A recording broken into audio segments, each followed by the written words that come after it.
It was a quiet evening, and I was looping Christmas lights along the porch rail when my phone lit with a message I'll never forget. I'm Mara Ellison, 34, a single mother who has fought for my girl. The text was from my mother, cold as tinsel in January. Only good kids get presents at the family Christmas. Your unwanted child can leave.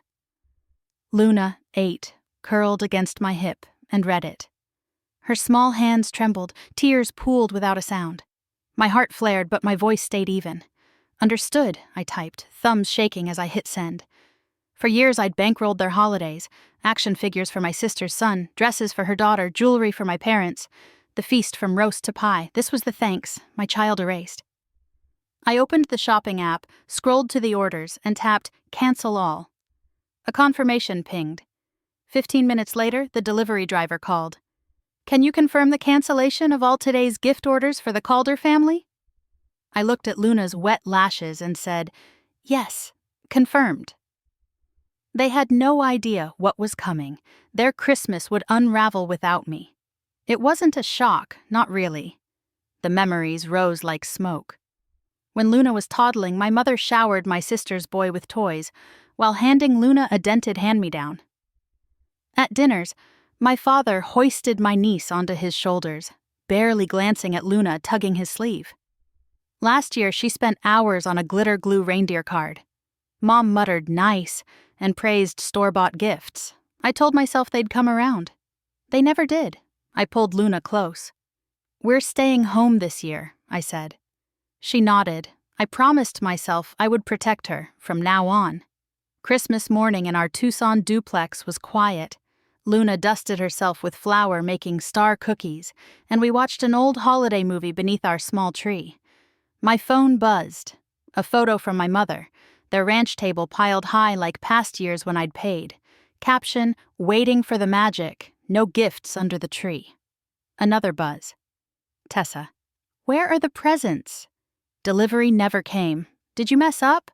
I set the phone face down. More pings. The bare skirt of the tree, my mother's brittle cheer cracking. Tessa again. Mara, seriously, what happened? The kids are asking.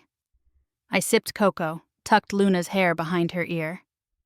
They're doing their thing, I said. And we made more cookies. The calls began after the decorations came down, Tessa's voice bright with panic. Her boutique on 4th Avenue bleeding cash, our parents taking a loan using the ranch as collateral. She needed a bit of help. I asked for numbers. She dodged. That afternoon, an envelope from the bank, misdelivered to me, gave the truth. $50,000 borrowed, months past due, foreclosure noticed in red. I could have torn it up. Instead, I wired $10,000 to stop the bleeding, and when my mother called sounding suddenly warm, I agreed to bring Luna to my nephew's birthday. Hope is a stubborn habit. At the party, balloons bobbed, burgers smoked, and my parents beamed at the real grandkids. Luna waited with a painted rock she'd made for her cousin. Tessa brushed past. Gifts from her children were opened first. Near the dessert table, I heard my mother whisper, "She's not really our grandchild." Luna heard, too. We left early, like smoke through a cracked window. They showed up a week later, uninvited, foreclosure notice in hand, panic polishing their voices. Holly was at school. I let my parents into the kitchen, not out of courtesy, but because endings deserve chairs. Why should I step in? I asked. You called my daughter unwanted, you hid loans, you spent my help and gave her silence. My father stared at the tile. My mother tried the old spell, we're family, but the word slid off the room like oil. I slid the folder back.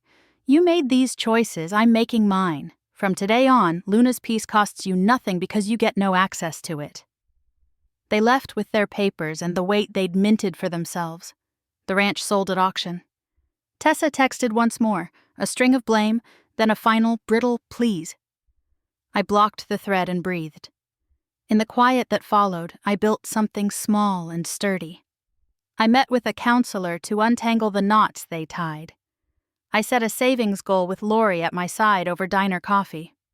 Luna and I planted herbs on the patio. She labeled basil with a star.